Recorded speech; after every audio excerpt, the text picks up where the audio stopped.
Okay, welcome to the show. This is TED Talks Too Much.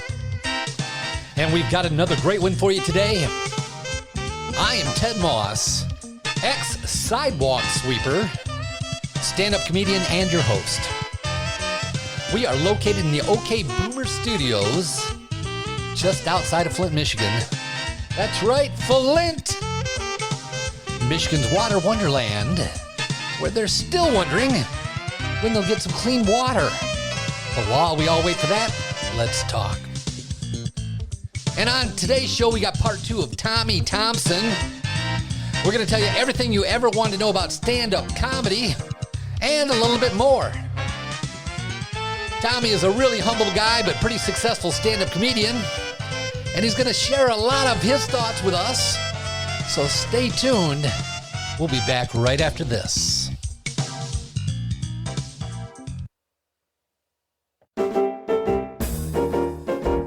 This is your Big Buddy Bob at the State Department.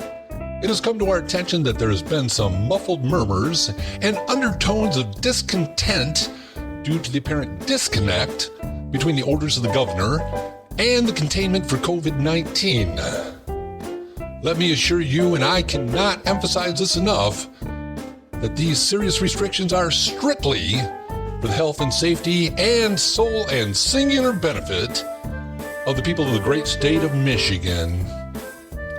So as to mitigate some of the turmoil, and for those who are most concerned, let me offer the following. As for the service ban on lawn care, if you stop and consider the ruffians that actually travel from town to town, street to street, and literally house to house, you can begin to imagine our concerns. Why, just last year, my lawn care provider actually spoke to me directly 3 different times as he drove by at a distance of no less than 50 feet. Was it a coincidence that each and every time he was upwind from my position? I think not. But if your lawn does get too long, know that you can always mow your own. Don't own a lawnmower? No problem. Just go to mowerstogo.com and they can have one in your driveway tomorrow. Make sure you tell my cousin Jimmy Bob sent you.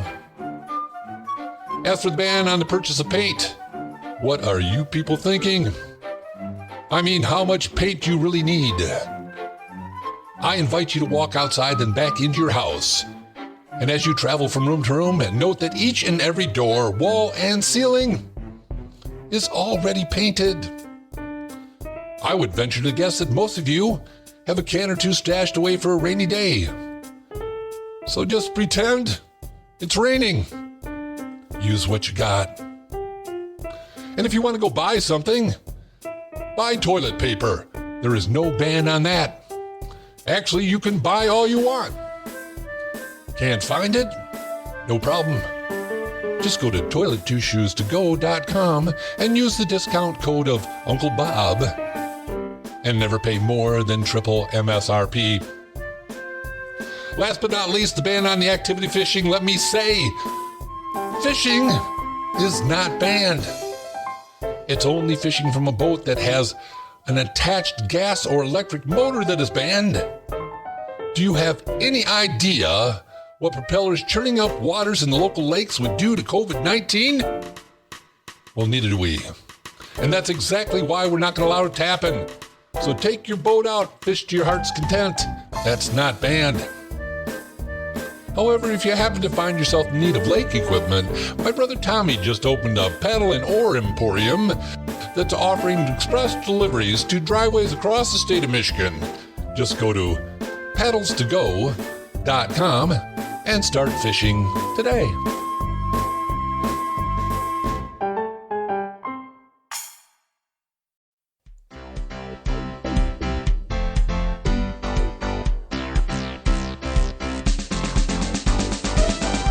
Okay, here we go with part 2 of my interview with Tom E Thompson.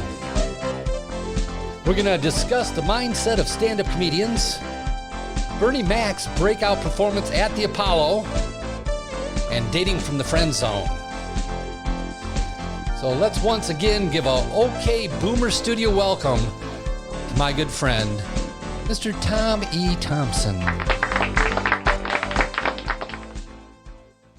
Let me ask you about comedy a little bit. You know what? You've kind of made it to that next level where you're actually a professional touring comedian. And, you know, we got a lot of comics in Detroit that do open mics, and they do I'd have to call them beginner shows, you know, where they're going to pay a couple bucks, but not much to show up and try and be funny for a few people. Yeah, like showcase shows or whatever. Yeah. You know, and Bonto does a lot of shows that have great audiences, don't pay much, but it's great experience. It's a great way to learn. My question is, how do you break it down as far as the way you think about comedy? Now, I know you got to write things that are kind of clever, and I know you have to perform things in a way that probably seems natural or familiar to the people you're talking to. But how do you become excellent at comedy, knowing that everybody has a different style? What advice would you give one of those lower or mid-range comics that are trying to become a touring professional comedian? Well, I mean, thank you for all those accolades. I still think that I'm somehow sneaking in there, you know, and I know a lot of people that I hear that a lot. A lot of features that headlines sometimes say the same thing. You know, we just can't believe we're there because we still don't feel that, you know, I mean, I started headlining in clubs just a little over a year ago. And I feel like I can do it pretty well. It's hard for me to say that. I'm definitely, you know, I would say I'm a good feature and a pretty good headliner most of the time. Again, It's hard for me to talk because I'm constantly critiquing myself. But I mean, I shouldn't even say that I've been pretty good. I don't know. The audience seems to like me somehow. Hold on. Let me preface it and tell you that if you're a good-looking woman and you walk in a bar, you know you're good looking, you know what? And if you're a comedian and you have a good set, you know that you killed. You just know you did. If the room is with you and that set went well, you know that. If you go in a place and you just bomb, you know that too. So to say that overall, because you can have good shows and bad shows, but overall you're stronger than most, I think that's okay. I think you got to know where you're at in order to figure out how to improve. Like with me, for instance, I think my presentation sucks. I think I'm mediocre to poor at presentation. I think my writing is stronger than my presentation. So I think of that as the area that I would have to work on if I wanted to, you know, get better. But I think it's okay for you to say that you know that you're better than most, but not as good as you want to be. Again, I can't say that I'm better than. I see what you're saying, and I appreciate it. It's just hard for me to choose my words because I'm very. I try to, you know, I'm as a person. God, this is tongue twisting me. I'll tell you something that me and Bill Bouchard, great comedian from Detroit, we're doing a show probably about 2 years ago now, and this really changed a lot for me. I remember the exact moment that this clicked in my head, and it totally shifted gears for me. I said to Bill, we were doing this packed house. There's probably like 200 people in the VFW hall. They were ready to go. They were excited.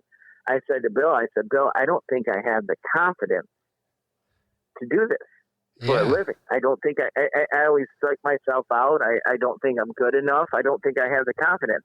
And he said, Tommy, we're all faking the confidence. And that flips me on my head because I'm like, holy shit, I can go up there and act confident. And that's what I do. I go up there and I act confident. You know, I slap high fives. Hey, stupid shirt on this guy. You know, whatever goofy thing. And in turn, I found out like faking the confidence, you find a real confidence. If that makes sense. No, that's great. No, I like that a lot. Yeah, I'll never forget that because he said, Tommy, we're all faking the confidence. And then I was like, holy shit, that's so right. We don't really have to have it. We just got to pretend like we have it. Right. And be convincing in our pretending. And then it comes out. And then you realize that you do have it. It's a way of being, I guess, confident and not cocky.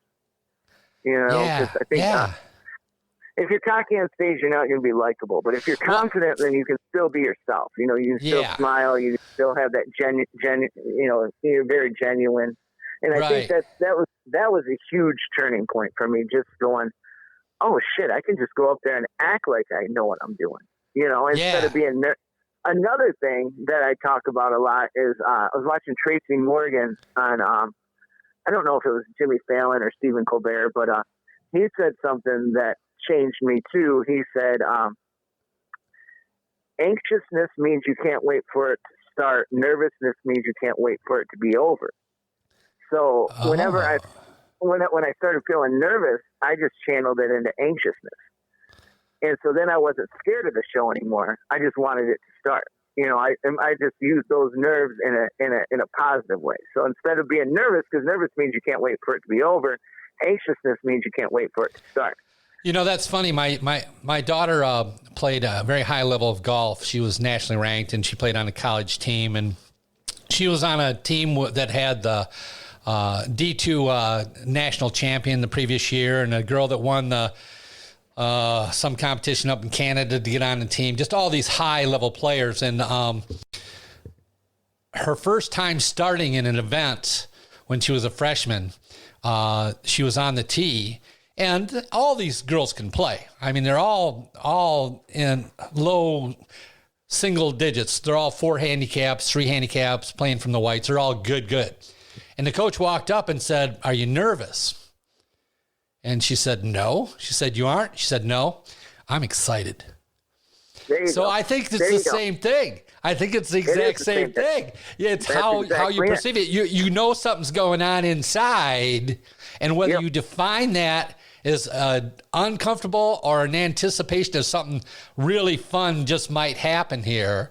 In golf, you can have a terrible round just like comedy, but you can also really go out there and play well and just hit everything. Go, this is awesome. And you're going to have some bad shots, just like in comedy. You're going to have some bad jokes, but then you're going to bring it back around. So yeah, I think that it's a mindset, isn't it? It absolutely is. I think the more you're able to be genuine and be yourself on stage, the more the audience will pick up on that. I hear a lot of new comedians will ask, people like, I guess in my position, or even veteran headliners and stuff, like, this is my first time, what do I do? And it's always have fun.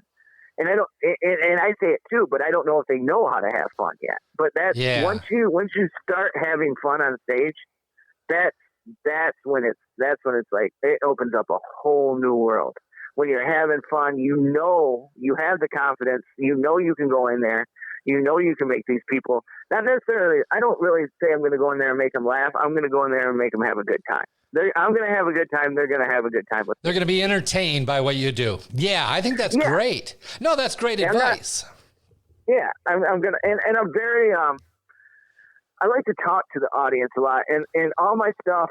I mean, of course, there's some artistic exaggeration a little bit here and there, but all my stuff is 100. It's real. I only write stuff that really happened or I really thought of or something like that. And I want to get to the point one day of where it's just real life stories, which I'm kind of working towards, and I think most of my stuff is right now. Right. But the more real I can be on stage, I think once I turn that corner, and Dave Landau and Matt Holt, the guy from Kentucky that I mentioned earlier, I mean, just them guys taking me out on the road with them and believing in me is just like, it was so huge because, Dave and Matt grabbed me early on. Well, I met Matt through Dave. Dave gave me a lot of confidence early on. I could tell stories and stories of Dave just being so good to me. But and then he introduced me to Matt, and then Matt took me out and, really became my biggest supporter on the road. We've been out many times, and he's, hooked me up with a lot of agencies. So just those guys believing in me and telling me like, hey, you're doing this. You're better than what you think you are, stuff like that. Yeah, that's cool. I think that's what really, helps. Yeah. I think my problem is that I don't think I'm believable on stage. And for 2 reasons. I have a tendency to go into this, I don't know if it's a voice or personality that's, hey, glad, it doesn't sound sincere. And also, my life experiences are somewhat unbelievable. I mean, They just are. I mean, I really was on Black People Meet. I really got on that site to see who I can meet on Black People Meet. I was really on disabilitydating.com. I really did these things. You know, when they had chat rooms, my name on the chat room was Raymond de Lovebuck. You know, I mean, this is just the kind of shit I do. But if I get on stage and say it, yeah, I was on Black People Meet, the people aren't believing it. And I'm like, no, really. I met a white girl on Black People Meet. And it's true. Right. And no, I'm like, I don't have what you're looking for, but it's nice to meet you. And I tell that as a joke, but it's absolutely factual. But I think the problem is conveying it in a way that people think is sincere and funny. I think it's got to be both. It's got to sound like it's real. And I always struggled with trying to make my stuff sound real.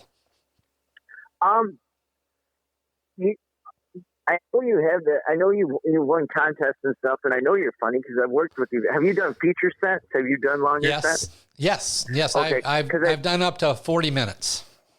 Oh, great. Okay, yeah. I think. Well, then, yeah. I think like the more the audience gets to know you and know, it's. I think it's. I've always thought you're funny. Every time I've been on a show with you, I think you have a really good stage presence. I think you're very likable on stage. Oh, I think you're wrong. I'm so wrong, dude. You just have bad judgment. But you won contests, so you know that you're likable. You know. With some groups, you know, with some groups, I hit home. It's kind of like. With me, I always think about it this way, and this could be right or wrong because I don't know. I always feel like I'm going to take you on this ride. This is really who I am and how I think of things. This is how they appear in my brain. And if you're with me and you like me, we're going to have fun. But if you're like 35 years old, you're an old white man, I don't want to hear from you anyhow. Or if you think that I'm being insincere, then I can have rooms I struggle with. Now, for whatever reason, I do great in black rooms. I mean, you give me a room that's 80, 90. I did a room in Flint, 100% black. I was the only white person in the room, and I was saying, I don't think I have enough Negro jokes. And they laughed their ass off. Don't know why. But honest to God, they thought it was hilarious. And I was just showing that I was an old, dumb white person, I guess. But for whatever reason, but also black rooms, it will judge you if you're not comfortable. If you look nervous in front of a black room, it's like that place in Greenwich. What is it in New York City where they rub the stone before they come out and they have the hook and they'll pull you off stage? What's the name of that place? Is that the Apollo? Yeah. All black rooms are like the Apollo. Like if they see that you're faking it, they're going to boo you. Dude, they're just sitting on their hands, man. They're going to boo you off stage like, get the hell out of here, dude. You know, have you ever seen rough? Have you ever seen Bernie Mac's breakthrough set? No, probably not. Oh, I don't know. You got to YouTube this, Ted. This is amazing. It's Bernie Mac. I think everybody knows Bernie Mac. He's unfortunately passed away now, and Bernie Mac show. The backstory to it is amazing, and I might not have all the details correct, but he was an up-and-coming comedian, and I think if it wasn't at the Apollo, it was an all-black audience, and they were being ruthless. Everybody that was going up there was just bombing, and they were booing them, and they were just running them off stage. Well, Bernie went out, and throughout his whole set, it's amazing to watch. You got to YouTube it.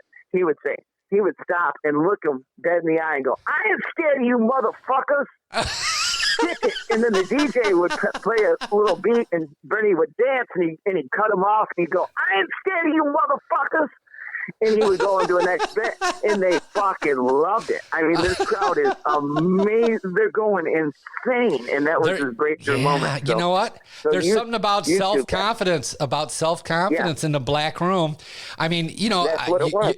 You got to go to the neighborhood. You got to park your car. You got to walk past the people on the street. You got to go into the club, and everybody's looking at you. Everybody's going to say, "Okay, who are you?" Now, fortunately, I grew up in Flint, and fortunately, I went to a black junior high school, so I look fairly comfortable, even though I don't sound urban. I left that a long time ago.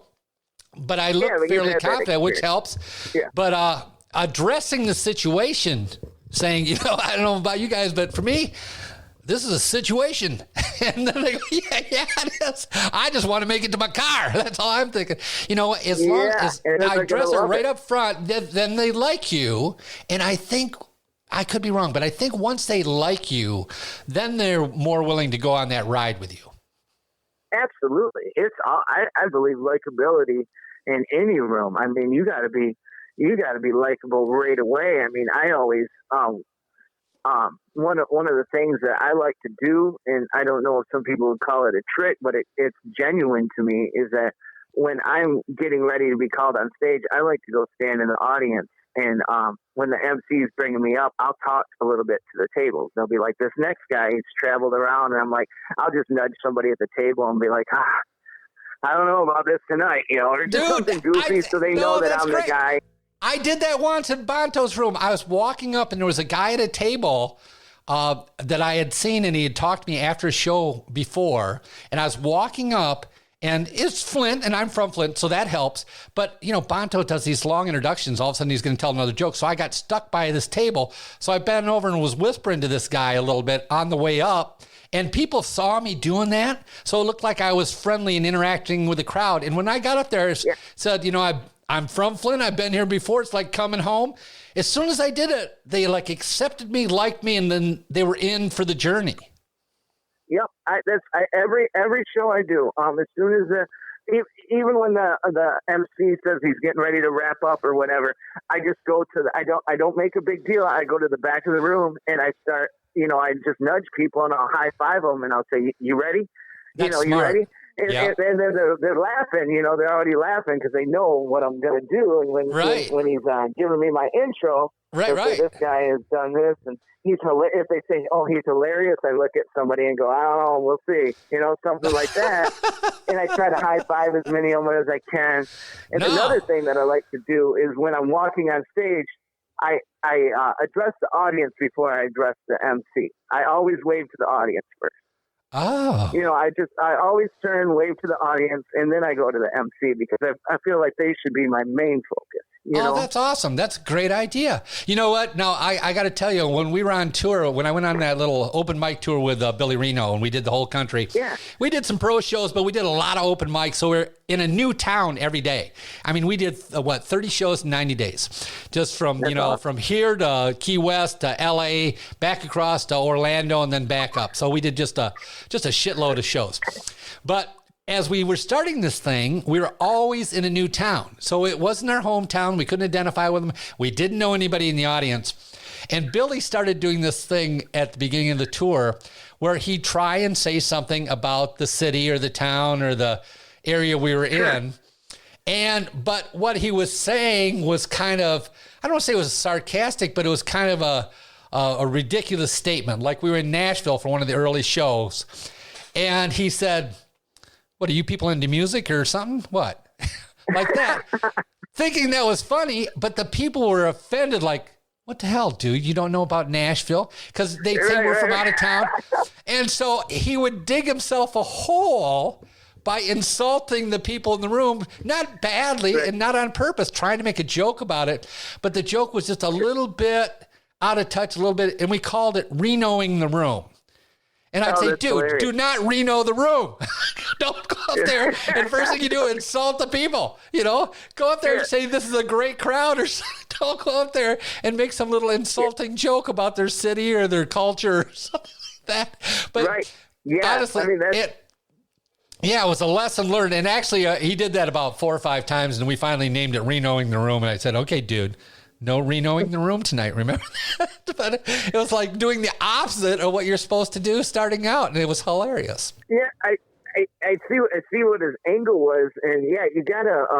I think with that, not to talk. I think Billy's a great comedian. His album is hilarious, and I think he's doing well. Yeah, I was in Portland, Michigan, a couple of months ago, and I got off the expressway and I'm pulling into town. And I see there's Tom's Market, Tom's Pharmacy, and Tom's Do It Center. Yeah.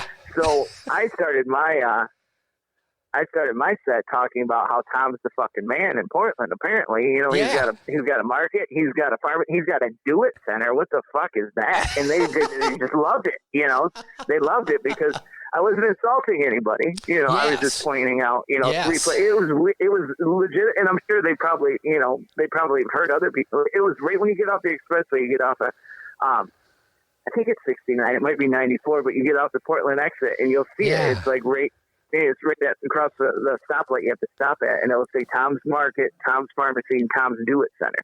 That's awesome. So yeah, you know, like just little things like that I try to look at in towns and try to figure out, you know, like what the thing is that everybody could probably laugh at, but like, try not to be insulting, or just the thing that's like, hey, this is weird. Why, you know, we all have to think this is weird. If you can't do it in the room, do it in the town, you know? Right. Well, you know, Josh Adams is kind of a master of being in the moment and talking about the room and everything. And he's so natural about it. And I had conflicting information. After I did stand up a few times at open mics, I did the comedy class, and Bill Bouchard, godfather of comedy, was the instructor, and he said, be funny fast. Now, we were doing a 5-minute set or 6-minute set or something like that. And so I always remembered that I should be funny fast. But as I started doing longer sets, and I'm doing like 12 minutes, 15 minutes, 20 minutes, whatever it is, and I was doing some shows with Sal D'Amelio. Love Sal. What a great guy, Sal. Yeah. And Sal gave me a bit of advice. He said, dude, you're scaring the audience. Don't be funny so fast. First, say hello. You know, you're walking out and just putting a joke out there. Dude, just talk to him for a second. You know, 30 seconds. Give him 30 seconds of conversation before you hit him with your first joke. Just say hello, how you guys doing? Or just something more natural. And which is the exact opposite of what Bill was having me do. He's just joke. And actually, I got to where I had 57 laugh points in my 7-minute set. Now, they weren't all jokes. Some were tags, but I counted them all up, and not all of them hit. But if I could get 20 laughs in 7 minutes, I figured I was doing pretty good, you know, and it depends on the crowd and whatever works. So I had a lot of laugh points in, but it meant I had to start really quick. And I think that's one of the problems with new comedians. They talk too fast. Like, I talk really fast, you talk really fast by nature, and it's hard not to get way ahead of the crowd by just rattling off stuff and not letting them catch up and kind of be with you on the ride.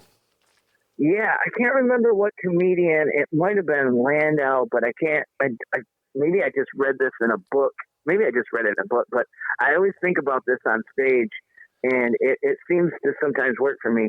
If you think you're going too slow, go slower. Yeah, you know what? I think who said that? I think I don't know, it was Jay Leno or somebody said that as a bit of advice. I must have read it in a book, but I always like that because I do try to talk slower on stage. I do try to get that mindset. I try to pause a lot.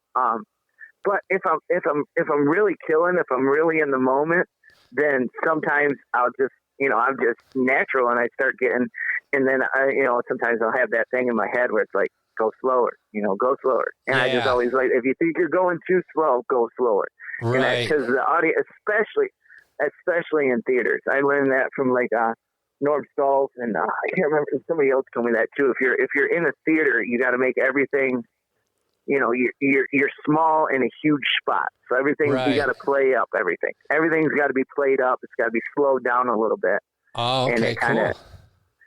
Because you're just a small little dot. And I was lucky enough to do the brouhaha last year, which was at the Dow Event Center, 2,000 people. It's funny you mentioned Sal. Where's the brouhaha? At the Dow Event Center. They do it every January. It's usually the third weekend of January. It's Kevin Kramus hosts it every year. And then they have an early show Friday with two other comedians, Kevin and two others, and then a late show Friday with Kevin and two others, and early show Saturday and late show Saturday. So 4 shows, and then there'd be 4 different comedians each night, and then Kevin. And it was funny because 2 years ago I went and Dave Landau was there, and Sal and Tom McCarthy, and I can't remember the other one, but and so Sal, who's been a really good help for me, has become a good friend. I saw him out in the lobby, and I said, Sam, this is amazing. Congratulations. And he said, you'll get here. And I said, what? And he said, you'll be on that stage before you know it. And that planted the seed. Yeah. And so I asked Landau, and then in turn, he got me hooked up with the booker and everything, and I was able to do it. But I don't even know. I guess you said fail. It just made me think like. Well, no. You were talking about doing a show where it's a big theater and you had to slow things down. Mm-hmm. And then I was asking people around about like, hey, what do you do? And like, I've never been in front of 2,000 people before, and they was said, it 2,000 in the audience? Yeah, it was sold out, and Holy it shit. 2,000. Now, there was a snowstorm that night, so they were predicting, when you looked out, it looked like 2,000, but they were predicting it was probably more around 1,800 just because some people didn't come because of the snowstorm, but it was definitely packed. Wow, and, that's awesome. That's really cool. I don't think I've ever performed for more than about 200 or 300 max. Yeah, other than that, I haven't. Yeah, for sure. I did a lot of public speaking, and I know that from my public speaking background that I always learned to talk very slow because I have a tendency to be fast when you're talking to a big group. And actually, when my kids were running for office and campaigning for different things at school, and they had to do some public speaking, I talked to them and had them rehearse, and I talked to them about slowing things down. But if you've watched my comedy, and I have bits like Finder, Chatter, Caller, where I'm just rattling that stuff off fast. Yeah. And I don't know. That works fast. Yeah. It works fast. I don't know. Sometimes I do it too fast, I think. I don't know. I have really high speed if you want to go there. At one time, I was always thinking I'm trying to beat people to the punchline so they won't figure out where I'm going in this misdirection. So I got to do it fast. But I don't know that that's true. I think you can go quite slow because I found that I did a thing. What was it? It was called about taking tours of my own house, being old and going and walking into a room going, nice room. Not really sure why I'm in here. And I go, and in the routine, I do this circle in my house where I'm going from one thing to the next, to the next, to the next. And then I go around the circle again. So they know exactly what I'm going to say. And anticipation that I'm going to say those words, the pregnant pause actually helps, even though they know what I'm going to say. So that kind of taught me that it's not speed. It's not beating them to the statement. It's having the timing correct that makes it fun. Yeah, I think with your Finder fucker or whatever. Finder, Chatter, Caller. Finder, Chatter, Caller is a polite way to call that. Yeah. See, I was going with the dirtier version. That's the part you remembered was the fucker part of it. Yeah. The cadence in that I think would work faster. You know what I mean? Because you're going through so many words, and you're right. It's probably, I always thought it was funny. So I mean, my recall on it was that you're telling it great, but I mean, there probably would be an instance where you could probably slow it down. I'm sure, but that goes with every joke. Like we said, if you think you're going too slow, go slower. So. Yeah. No, I think that's great advice. Hey, I want to get out of here, but before I get out of here, I want to ask you one last thing because I'm old, lonely, and horny.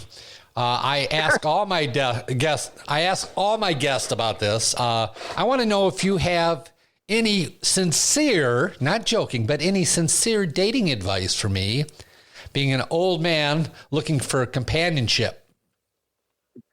Have you tried males? I'm kidding, Ted. I'm kidding. No, that's okay. I'll put a rim shot in the recording for you there. You just said sincere, and I was like, I know, yeah. I know. The problem is all my friends are comedians, so I get a lot of that shit. Man, I don't know. I was always terrible at dating. Terrible.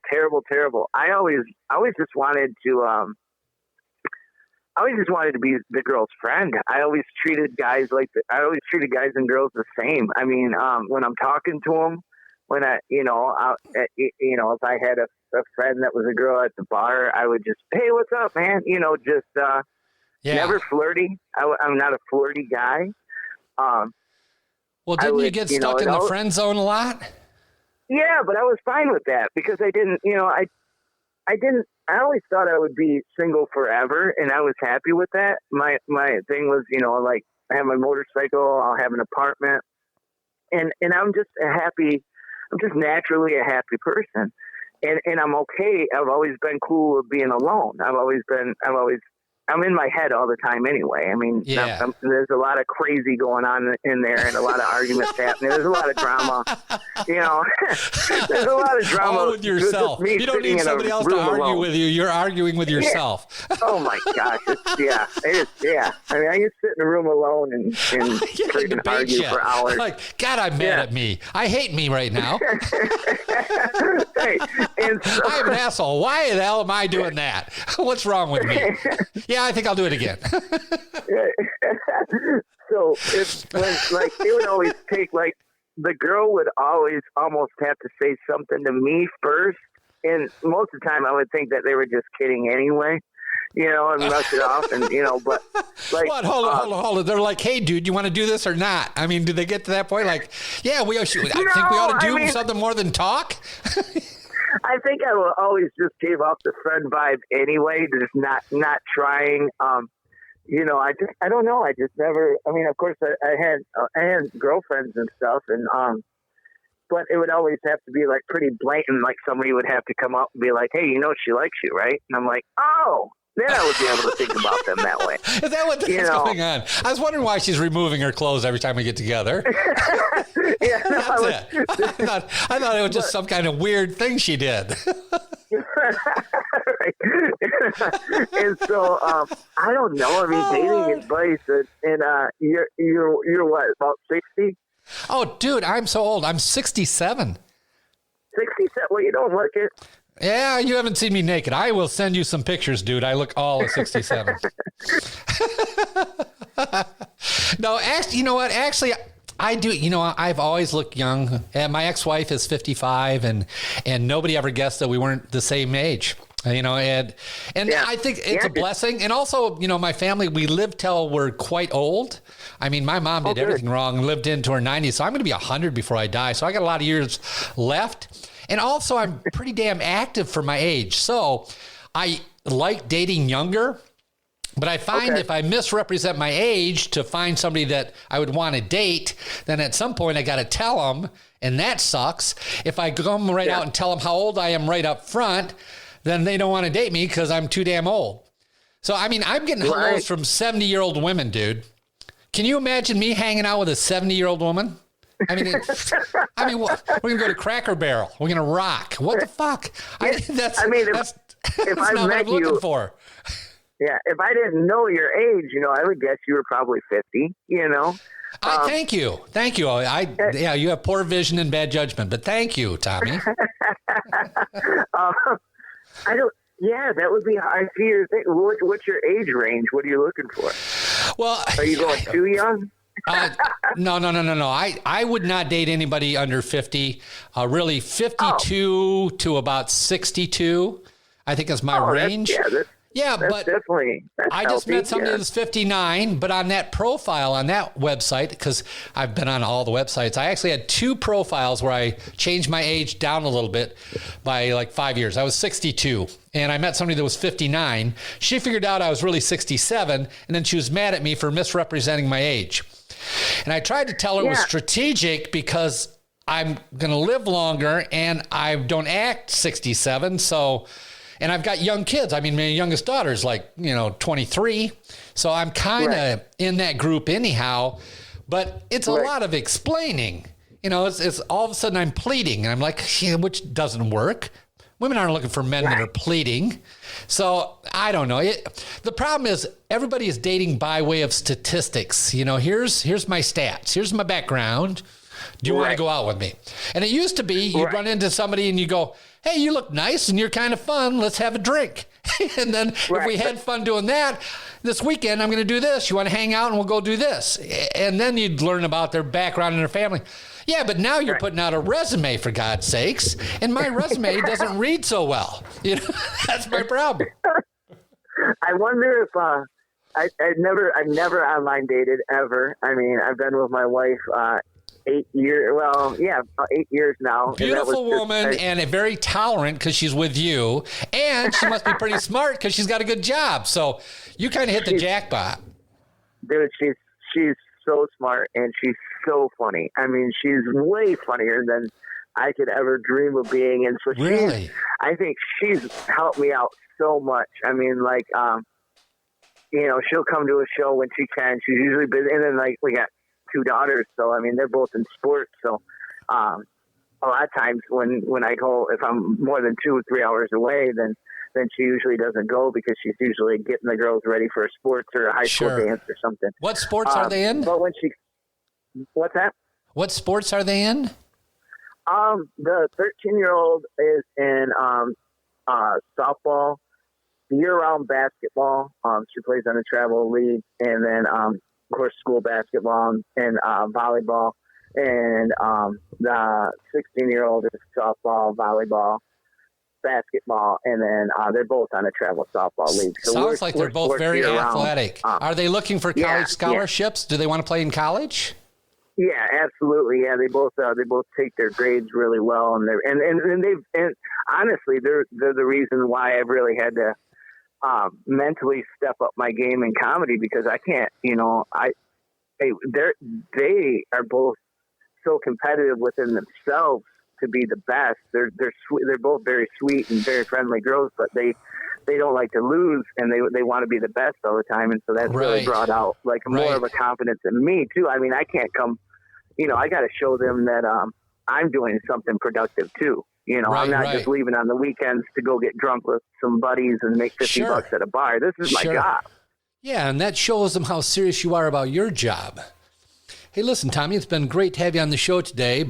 Yeah, thanks. Can I plug my website too? Yes. It's TomEThompson.com. So TOMETHOMPSON.com. So you'll see all the dates that I was supposed to be at.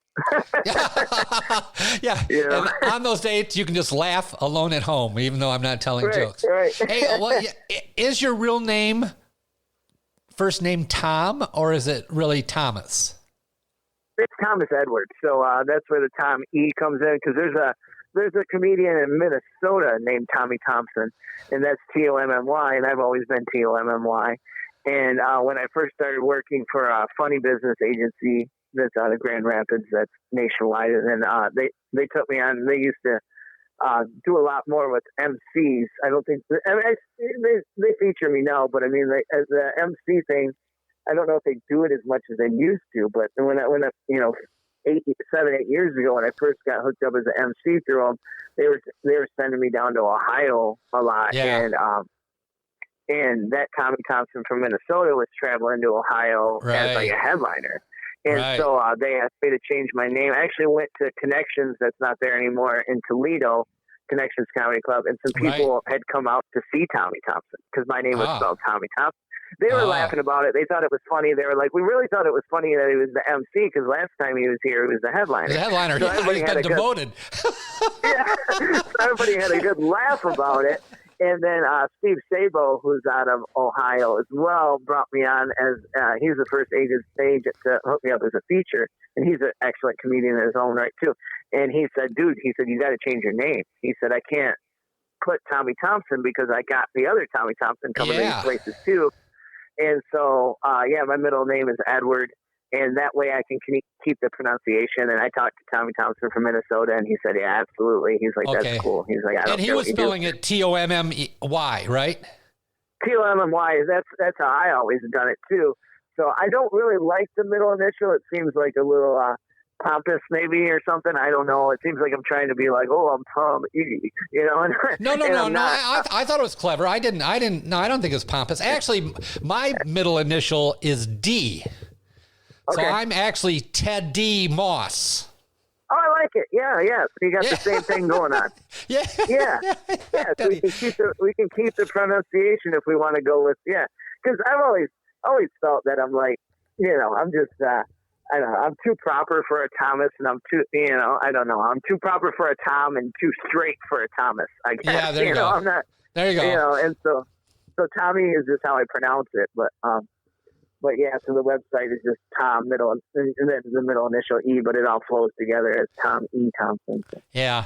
Yeah, one of my email addresses is Ted with a D and then Moss, Ted D Moss. But if I say Teddy Moss, cool. then people get confused and they're putting Y's in it, and like then I got to explain it's middle, it's the initial, and well, it's like Ted Talks Too Much. How you got to say the number 2. Ted Talks Too Much with the number 2. Ted Talks Too Much. Yeah, I like that. Well, you know what? My son thought I couldn't use TED Talks 2 because I'd get sued by TED Talks. Oh, right. I didn't think about that, but that could be a possibility. Well, I hope they sue me. God, there'd be instant fame, dude. Do you know how many millions of people if I get sued by TED Talks? It'd be awesome for me. Any publicity is good publicity, right? Yeah, but I registered the websites TEDTalks2.com and TEDTalks2much.com. I own both those, so I think I got a claim. I think I got a claim to it, and also in mine, it's a verb, and it's a noun. They're TED Talks. They're TED Lectures. Oh, okay, right. And mine's like the name of this episode will be TED Talks to Tom E Thompson. Well, I retired from stand-up. I'm not doing stand-up anymore. You know it, right? Yeah. I mean, are you fully done? Yeah, I'm done. Yeah, I got called out to do 2 shows in December, and I'm kind of relieved not to be doing it. I'm digging the podcasting thing.